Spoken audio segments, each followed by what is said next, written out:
Hey there, audiovisual fans. So this is a review of how to do a Kramer switch where you want to have multiple inputs go out to two outputs on HDMI.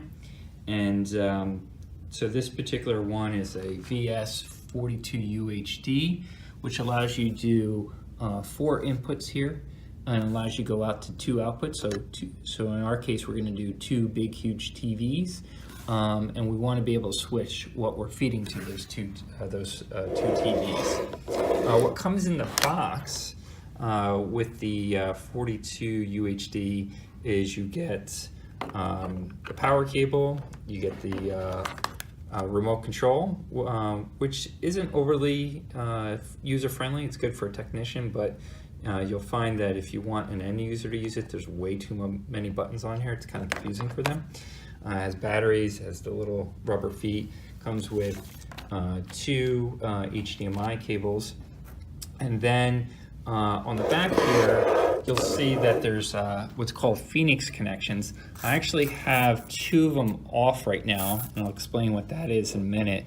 But basically, the Phoenix connections are the standard industry connections that allow you to screw in a like a copper cable into there, so that way you can easily just plug it in, and so that snaps right into there. So standard industry wiring stuff, Phoenix cable. So one of the things that's in our setup here that we were looking at is how do we make this even more dummy proof for people. So this particular unit will typically be in a cabinet that people don't have access to. And so if they have to open up a cabinet and then know, okay, what buttons am I pushing to say what I want to display on the TV screen now? Sometimes, you know, especially if people in a conference room, they're in a rush, they might start just pushing buttons all over the place. So we're trying to, so in our case, we said, okay, how do we figure out where we want an input to display on both TVs, kind of mirrored, and then one where we have 2 different things showing on each TV. So in order to do that, we found an option from Kramer through their sales engineer and asked the question, and they referred us to this 2-button option, again, that Phoenix connection in the back, and they said you could simply have this button, you know, extended out somewhere. Here's the wall plate that you can screw it into. Have this extended out somewhere, so that way when you press A, it goes to input selection 1, you press B, it goes to input selection 2. And then people don't see all those buttons, they just see these 2 buttons instead of pressing there. And so what I was able to do was I took just a regular Cat 5 cable, and you'll see here that I matched up the colors on either end, so that way I could easily say green goes to green, green white goes to green white, and then on the back here you'll see that input to switch to input 1 is right there, and then over here is the ground. So what I did was I took this right here, matched up the colors for the ground. You only need one place to put the ground. And so now I got both the grounds in there. And then for the buttons that I'm switching, I had it as blue and green. And so number 1 is blue, and number 2 is green. So I got blue and then green, so that way I know which one's on the other end that I will be using.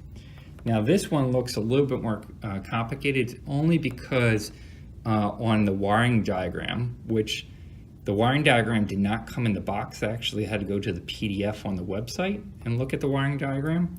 That's what allowed me to know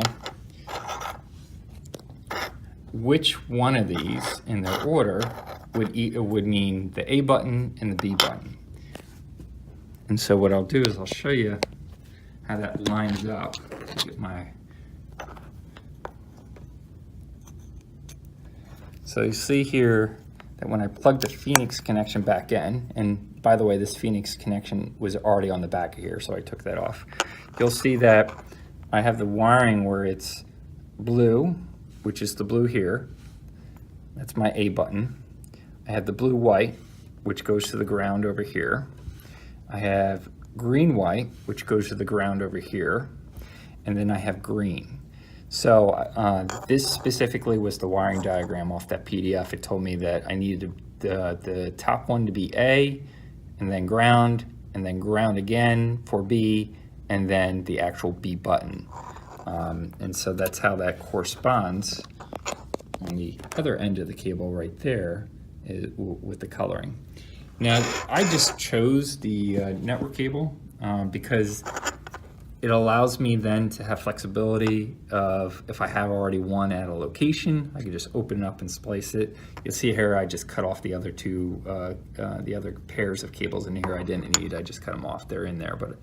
But if you know you needed a longer run, you needed to run this through a wall or through under a desk, whatever, then it's your typical way that you normally do that for you know, a Cat 5 or Cat 6 cable. So you know, whether you run it through a plenum or wall or anything, you can apply the same knowledge in the same way that you run network cables, you could apply in this scenario.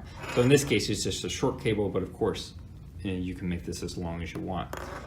And then once that's all plugged in, then what you'll see is that you're able, when you press A, it'll be on that, and then you press B, on here it'll switch to the number 2.